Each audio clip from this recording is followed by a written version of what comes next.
Arratsaldeon eta ongi etorri 2024ko lehenengo ohiko udalbatza honetara eta besterik gabe udalbatzari hasiera emango diogu.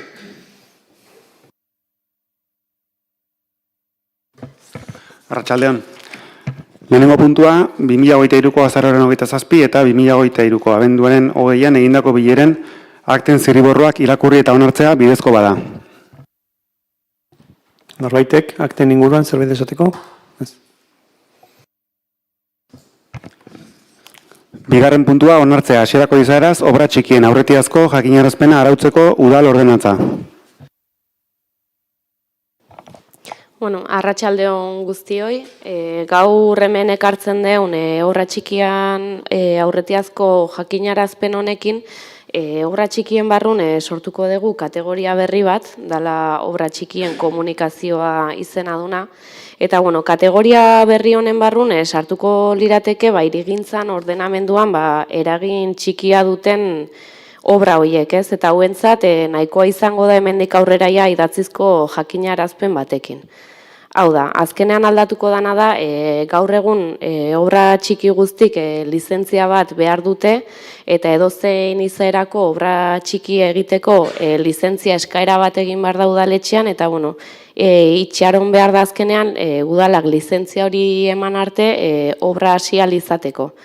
Eta hemendik aurrera kategoria berri hontan sartzen dian obra horiekin, ordenantzan daude zehaztuta zehazki ze obra sartzen dian kategoria berri honetan, eta hauetan nahikoa izango da jakinarazpen bat aurkeztearekin udalean. Eta behin jakinarazpen hau aurkeztuta egonda, obrarekin hasi ahal izango da, lizentzia eman arte itxaron behar izan gabe, ez?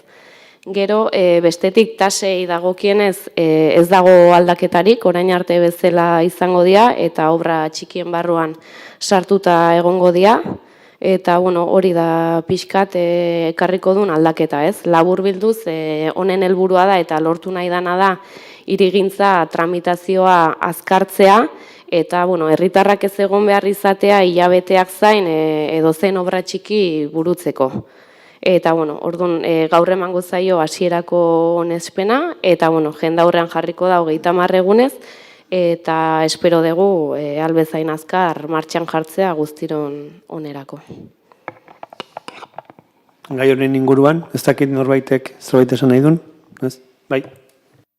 Ez guk hau batez dijoan gaia da, bai azpimarratu ibilbide honean dijoan ekimen badala, ez? Nik uste asko itzin degula pleno hontan hirigintza sailak bereziki, administrazioak orokorrean, ez? Baina bereziki hirigintza sailak ze zailtasun ditun garaiz eta forman herritarrei erantzuteko, zuzenan edo zeharka guzti pasatzaigu epezkanpo luze itxaron behar izatea, ez? Atasko hori zegolako, eta nik uste administrazio eraginkorraz edo gobernu honaz ditzaiten dugunean, nolabait herritarrekiko interakzio hortan lortu behar degula simplifikatzea, erraztea gauzak, orduan bide hortan dijoa, ez? Beraz, hasierako espen bat ematen dugunen arren, iruditzen zaigu ekimen interesgarria dela hori elkarbanatu bakarrik. Beste norbaitek? Bozketara jarriko dugu orduan puntu hau. Aldekoak? Hau batez onartzen da. Hirugarren puntua, udalerrian mendekoen kalifikazio dutenei eta arreta jaso behar duten beste kolektibo batzuei emandako etxeko laguntza zerbitzuaren foru finantzaketarako hitzarmenaren luzapena, zioarekin Gipuzkoako Foru Aldundia gizarte politiketako departamentuarekin lankidetza hitzarmenaren luzapena onartzeko proposamena. Arratsaldeon. Etxeko laguntza zerbitzuaren finantzaketarako hitzarmena lehenengo aldiz 2021an sinatu zen eta 2 urteko iraupena izango zuen hitzarmena izan zen. Eta jasotzen zen urte bateko luzapena izateko aukera. Orduan, luzapen honetan sartuko ginateke eta 2024ko abenduaren 30 arteko 11 arte indarrean egongo litzateke. Eta gainontzeko klausulak bere horretan mantentzen dira, beraz, onartuko balitz, horrela. Gai honen inguruan, ez dakit norbaitek zerbait duen esateko? Bozketara jarriko dugu orduan. Aldekoak? Aho batez onartzen da. Laugarrena ebazpenen berri ematea zehazki 2573, 2023 zenbakidunetik 2700, 2022 zenbakidunera. Norbaitek, zerbait?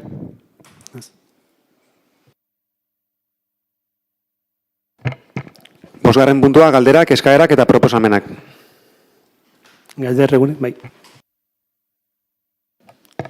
Bueno, arratsaldeon guztioi y bueno, muy buenas tardes a todas y a todos y queríamos hacerle una pregunta al señor alcalde, al señor Álvarez, porque usted cuando estábamos en campaña nos indicó que, bueno, que si fuera alcalde, la primera semana llamaría a varias reuniones para intentar encauzar problemas enquistados, entre los cuales estaba la cuestión de Etxeberrieta.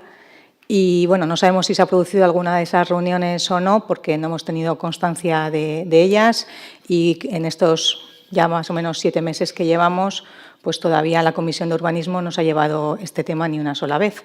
Entonces, que nos explicara un poco cómo está toda la situación. Eskerrik asko. Gracias. Bueno, zuk ondo dakizun bezala, gaia korapilatxua da. Datorren ostegunean daukagu beste bilera bat, bilera ezberdinak izaten nahi gea, baina urbanismoko hirigintzako batzordera ez da eraman, sukaldeko lan horretan aigea dako. Espero deguna da, aldik eta azkarren, bai hirigintzara eta bai bertako bizilagunen gana proposamen eramatea. Baina esaten duten bezala, bilera ezberdinak eukitzen nahi gea, atorren ostegunean daukagu bilera bat, orain buruz ez daki, baina uste hemendik 2 astera daukagu Jaurlaritzan ere? Hemendik 2 astera Jaurlaritzan ere, fase hortan gaude, eta zerbait konkretu daukagunean, bai hirigintza batzordera eta bai bertako bizilagunekin egingo dugu bilera bat. Bueno, cuando usted indica que el próximo jueves tiene una reunión, ¿se refiere al promotor? Alde batetik promotorekin eta bizilagun, deia jaso dugun bizilagun batzuekin, eta gero Jaurlaritzarekin hemendik 2 astera. Entonces entendemos que con el promotor ya se están dando avances y ya tiene el suficiente terreno para poder empezar a ejecutar o cómo está esa situación. Esan dezakegu eta badakizue gai hauek oso diskretoki landu beharria da eta sukaldeko lanean dagoela gaia. Momentuz ezin dugu besterik esan. Lo decíamos porque como cuando nosotros también decíamos que estábamos con Sukaldeko lana y que estábamos trabajando en ello, se nos achacaba que no se trabajaba porque no se hacía público y no se daba a conocer, pues un poco en esa misma línea. Gracias. Nik uste hemen gaia bestelako izan zala. Ez dute polemikan gehiago sartu nahi, baina Sukaldeko lanarekin gero bapatean argazki batekin atera zan dena, eta guk bentsat esateak aguna da, guk Sukaldeko lanaren ondoren, egingo deguna da hirigintza batzordera eraman, eta gero bizilagunekin bilera bat. Hori izango da gure prozedura edo aurrekusten dugun prozedura. Ez dakit beste galderre guri badagoen? Ez. Amaitutzat emango dugu orduan gaurko udalbatza. Eskerrik asko, bai bertaratu zaretenei eta bai etxetik jarraitu dezuen guztiei.